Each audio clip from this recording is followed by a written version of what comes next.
নেতৃত্ব, ভারতবর্ষের সর্বকালের যশস্বী প্রধানমন্ত্রী, যিনি ত্রিপুরা রাজ্যের আমরা এক সময় নিজেরা ভেবে নিয়েছিলাম ত্রিপুরা রাজ্যের পরিবর্তন সম্ভব হবে না। যে ব্যক্তিরা সহযোগিতায়,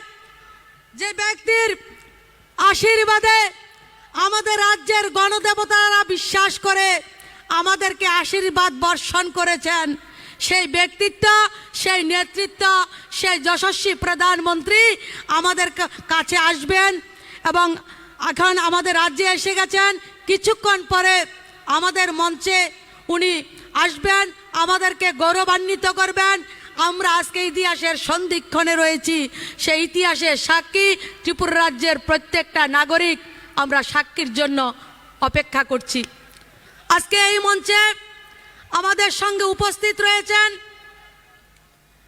রাজ্যের বরিষ্ঠ মন্ত্রী মাননীয় এনসি দেববর্মা মহোদয়, উপস্থিত রয়েছেন শিক্ষা এবং আইন দপ্তরের বরিষ্ঠ মন্ত্রী শ্রী রতনলাল নাথ মহোদয়, খাদ্য দপ্তরের মন্ত্রী মনোজ কান্তি দেব মহোদয়, রয়েছেন আমাদের জনজাতি কল্যাণ দপ্তরের মন্ত্রী মেবার কুমার জমাতিয়া মহোদয়, উপস্থিত রয়েছেন কারা ফায়ার সার্ভিস ওবিসি কল্যাণ মন্ত্রী রামপ্রসাদ পাল মহোদয়, এসসি ওয়েলফেয়ার মন্ত্রী এআরডিডি দপ্তরের মাননীয় মন্ত্রী ভগবান দাস মহোদয়, যুব বিষয়ক মন্ত্রী সুশান্ত চৌধুরী মহাশয়, উপস্থিত রয়েছেন আমাদের সমাজ কল্যাণ দপ্তরের মাননীয় মন্ত্রী শান্তনা চাকমা মহোদয়া, উপস্থিত রয়েছেন আমাদের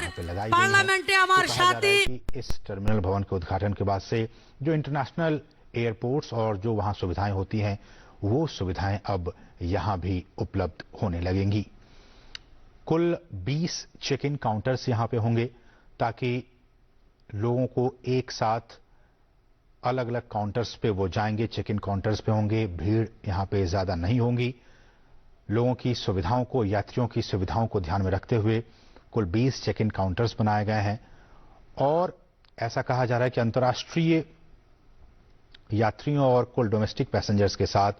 ये 1200 यात्रियों को एक दिन में संभालने की इसकी कैपेसिटी होगी। तो बहुत ही महत्वपूर्ण ये आज का दिन त्रिपुरा के लिए, त्रिपुरा के लोगों के लिए, देश के लोगों के लिए, अंतर्राष्ट्रीय लोगों के लिए, पर्यटकों के लिए कि जब वो त्रिपुरा आएंगे तो उन्हें अगरतला एयरपोर्ट पर एक अत्याधुनिक सुख सुविधाओं से लैस एक भवन, जो टर्मिनल भवन है, वो उसका दीदार कर पाएंगे, उन सुविधाओं का वो लाभ उठा पाएंगे जिसका कि अब से कुछ ही लम्हों के बाद प्रधानमंत्री नरेंद्र मोदी उद्घाटन करने वाले हैं। आप इन तस्वीरों में देख सकते हैं किस तरह से वहां की जो बांस से बने जो उत्पाद हैं, इस बात पे प्रधानमंत्री का लगातार फोकस रहता है कि जो लोकल प्रोडक्ट्स हैं उनका अधिक से अधिक इस्तेमाल किया जाए। और आपने देखा इन तस्वीरों में कि बांस से जो बने उत्पाद हैं उनको वहां पे लगाया गया है सजावट के तौर पर। बहुत ही उम्दा, बहुत ही बेहतरीन ये उत्पाद। और आप देखेंगे अब से कुछ ही लम्हों के बाद उन तस्वीरों में कि ये जो भवन है उनमें जो स्थानीय वास्तुकला है, जो आर्किटेक्चर है, इस बात को आप बहुत ही गंभीरता से और ध्यान से सुनिए कि ये जो पूरा टर्मिनल भवन है इसको बनाने में यहाँ की जो लोकल आर्ट्स हैं, जो लोकल वास्तुकला है, उसका इस्तेमाल किया गया है ताकि जब लोग यहाँ पे आए, जब जो पैसेंजर्स आए, जो टूरिस्ट यहाँ पे आए, उनको त्रिपुरा की जो स्थानीय कला है उससे वो रूबरू हो सकें, उसको वो जान सकें, उसको वो समझ सकें। आपको हम बताएंगे कि किस तरह से यहां पे उन्नाकोटी पहाड़ियों की जो पत्थर हैं, उन पत्थरों से बनी जो मूर्तियां हैं वो यहां पे लगाई गई हैं। अब से कुछ ही लम्हों के बाद हम आपको वो तस्वीरें दिखाएंगे। फिलहाल प्रधानमंत्री इस पूरे टर्मिनल भवन का जायजा लेने के लिए कार्ट में बैठ चुके हैं और धीरे धीरे हौले हौले प्रधानमंत्री का ये कार्ट आगे बढ़ता हुआ और प्रधानमंत्री इस पूरे टर्मिनल भवन का जायजा लेंगे कि किस तरह से अत्याधुनिक सुविधाओं से लैस इस टर्मिनल भवन का निर्माण किया गया है। हमने जैसा आपको बताया कि 450 करोड़ रुपए की भी लागत से अधिक की लागत से इस पूरे भवन का निर्माण किया गया है। 30,000 वर्ग मीटर में ये जो टर्मिनल है वो फैला हुआ है। आईटी इनेबल्ड सारी चीजें आपको यहां पे मिलेंगी। आईटी नेटवर्क से एकीकृत ये टर्मिनल भवन है और इसकी गिनती यहां पे इस तरह से इन चीजों का निर्माण किया गया है कि इंटरनेशनल स्तर के जो एयरपोर्ट्स होते हैं वहां जो सुविधाएं होती हैं उन सुविधाओं को यहां भी प्रस्तुत किया गया है ताकि यहां पे जो राष्ट्रीय और अंतर्राष्ट्रीय स्तर पे के जो यात्री हैं वो जब पहुंचें तो उन्हें किसी भी तरह की कोई दिक्कतों का सामना न करना पड़े। जैसा कि हमने आपको ये भी बताया कि इस टर्मिनल के अलग अलग जगहों पर आप जब जाएंगे यहां तो स्थानीय जो कला है उसको भी वहां उकेरा गया है। स्थानीय जो उत्पाद हैं खासकर बांस और बेंत से बनी जो चीजें हैं उससे बने उत्पादों को इस पूरे टर्मिनल भवन में लगाया गया है। हम आपको दिखाएंगे वो सारी चीजें। और ये भी कहा जा रहा है और जैसा कि हमने कई बार कहा है कि प्रधानमंत्री का एक विजन है कि जो नवीकरणीय ऊर्जा के स्रोत हैं हम उन स्रोतों के जरिए हम अपनी इकोनॉमी को आगे बढ़ाएं। केरल आप जानते हैं कि कोच्चि का जो इंटरनेशनल एयरपोर्ट है वो अपनी एनर्जी कैपेसिटी को ज्यादा से ज्यादा सोलर एनर्जी से उसका वो यूज करता है वो एयरपोर्ट, और वहां पे उस सोलर एनर्जी के जरिए बहुत सारे कामकाज होते हैं। उसको ध्यान में रखते हुए और भी बहुत सारे एयरपोर्ट्स पे जो सोलर पैनल्स हैं वो वहां लगाए गए हैं। ठीक उसी तरह से इस एयरपोर्ट पर भी इस तरह से बनाए गए हैं कि सौर पैनल्स यहां पे लगाए गए हैं ताकि सोलर एनर्जी का भी ज्यादा से ज्यादा इस्तेमाल किया जा सके और जो फॉसिल फ्यूल्स हैं या फिर जो बिजली हैं उसका कम से कम यहां पे उपयोग हो सके।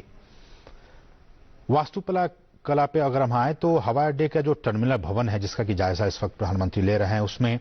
वास्तुकला के हिसाब से राज्य का जो एक इतिहास रहा है उसको यहां पे स्थान दिया गया है। जो सांस्कृतिक परिदृश्य है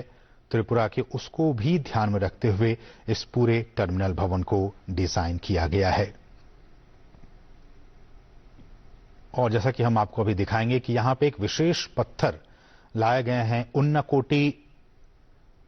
एक जगह है वहां से उन्नकोटी पहाड़ियों की पत्थरों का इस्तेमाल किया गया है। जैसा कि हम बता रहे हैं कि लोकली जो चीजें हैं उसको वहां पे लाकर और यहां पे प्रदर्शित किया गया, चाहे वो बांस और बेंत से बने उत्पाद हो या फिर जो वहां के जो पत्थर हैं उन्नकोटी पत्थर, पहाड़ियों के पत्थर जो हैं उनसे बनी मूर्तियां हों या फिर चबीमुरा प्रतिकृति का भी आप अगर यहां जाएंगे तो उसका आपको अनुभव होगा, आप उसके दीदार कर पाएंगे। और ये जो मूर्तियां हैं अब आप देख पाएंगे कुछ देर के बाद, वो त्रिपुरा की राजधानी अगरतला से तकरीबन 145 किलोमीटर की दूरी पर है और वो ऐसा कहा जाता है कि पूर्वोत्तर भारत के सबसे बड़े रहस्यों में वो पहाड़ और वहां के जो पत्थर वहां से लाए जाते हैं उन पहाड़ों में वो शामिल किया जाता है। ये आप देख सकते हैं वो टर्मिनल भवन।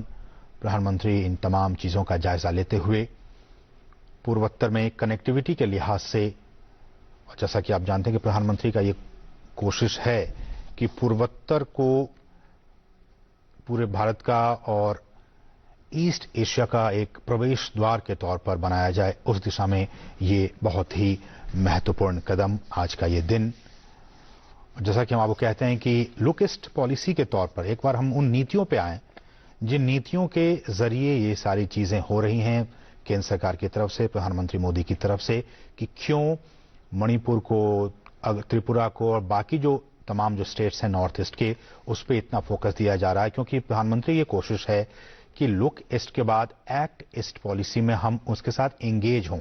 आप जानते हैं कि हर महीने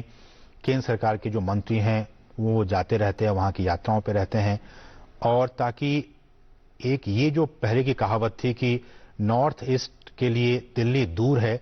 वो जो फीलिंग है उस फीलिंग को, उस एहसास को खत्म कर दिया जाए। ऐसा न हो कि उनके वहां के लोगों को लगे कि दिल्ली बहुत दूर है, ऐसा लगे कि दिल्ली उनके बहुत ही पास है। प्रधानमंत्री ने